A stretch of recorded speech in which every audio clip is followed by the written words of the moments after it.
Hi, my name is Brian Abers, and in September of 2021, I tested positive for a banned substance that was subsequently found to be a contaminated supplement.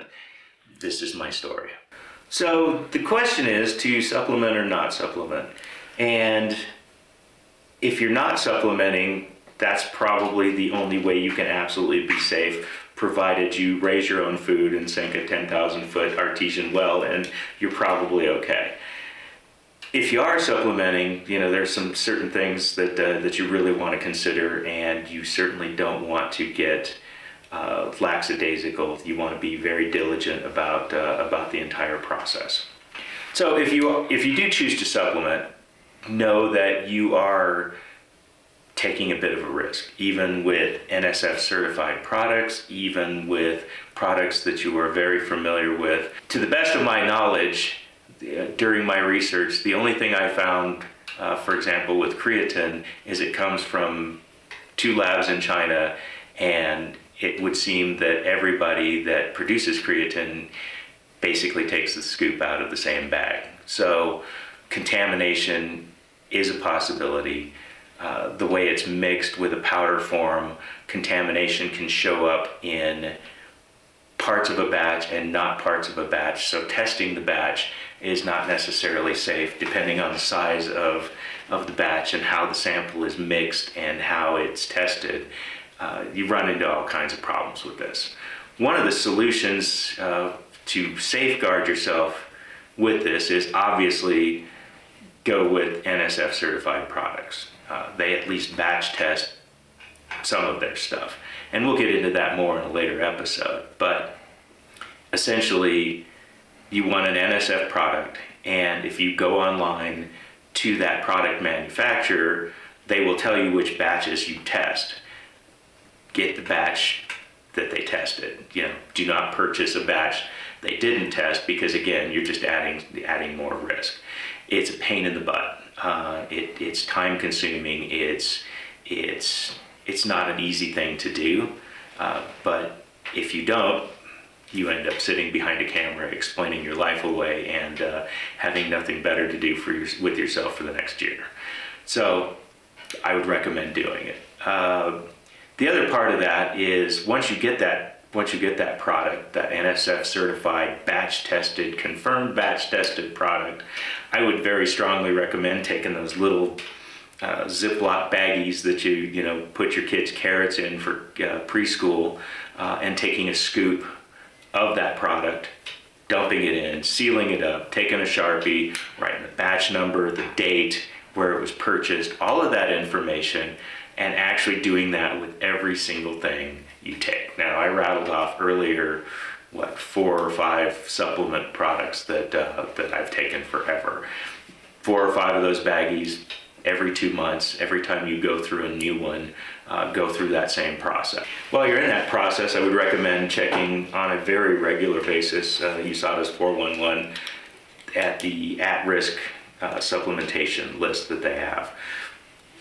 Utilizing an NSF certified product is going to pretty much alleviate that.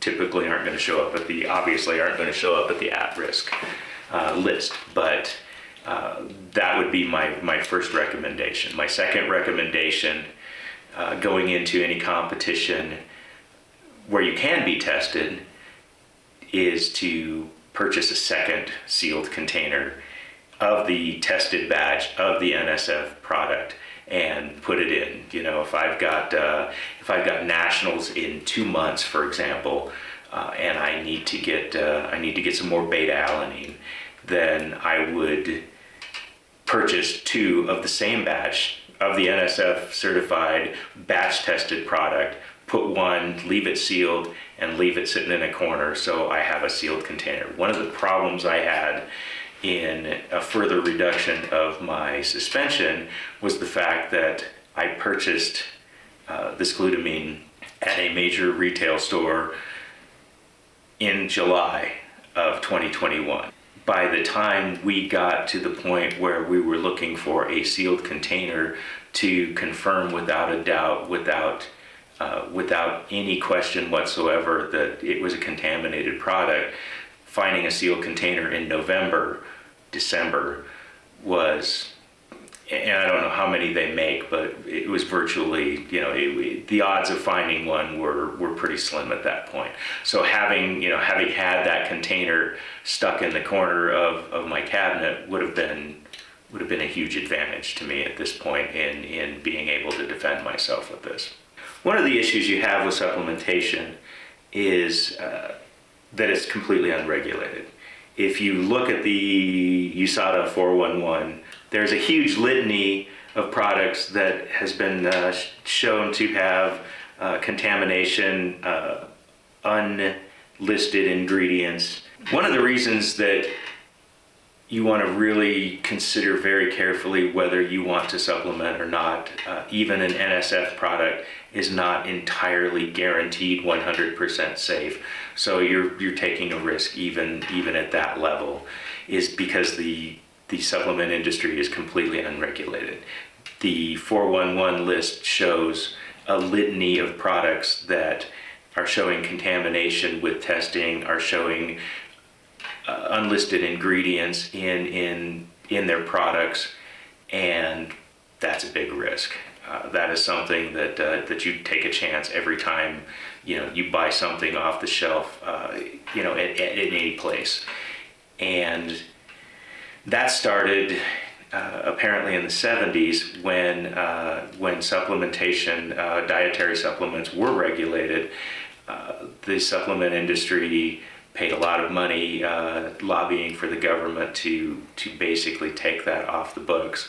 And now there's tens of thousands of supplement companies out doing pretty much anything they want to do. So due diligence and an absolute ridiculous level of paying attention to everything and checking batches and saving stuff and all of those things that I listed off are really the only way that you have a remote chance of being clean.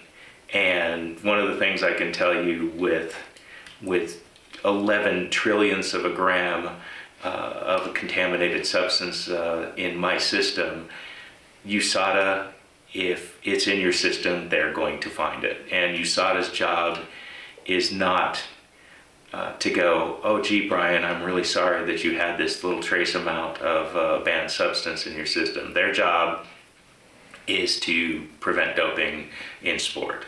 And certainly not as a knock for USADA, but you are guilty until you can prove yourself innocent, and it's very difficult to prove yourself innocent. And that is probably the main point I would emphasize with everything, is it's not USADA's job to determine your innocence or guilt. It's USADA's job to determine if you have a banned substance in your system when they test you. And that's the bottom line. Your responsibility is to make sure that you have absolutely nothing in your system, and that's yours and your responsibility only.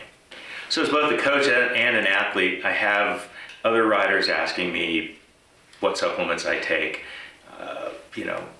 why I take them, etc.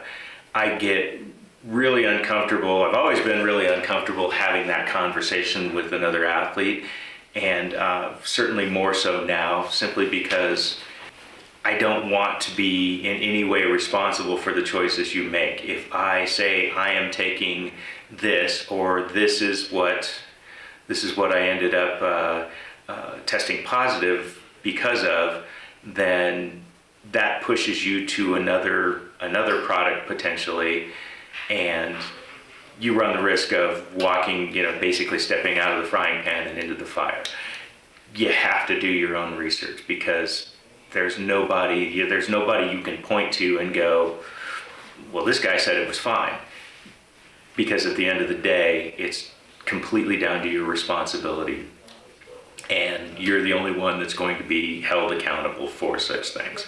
And that's going to be the critical thing. I don't want to be reliant on somebody else's opinion on a product if I'm going to be taking it and running the risk of having a contaminated product, testing positive, any of those things. That's not something I really ever want to go through again.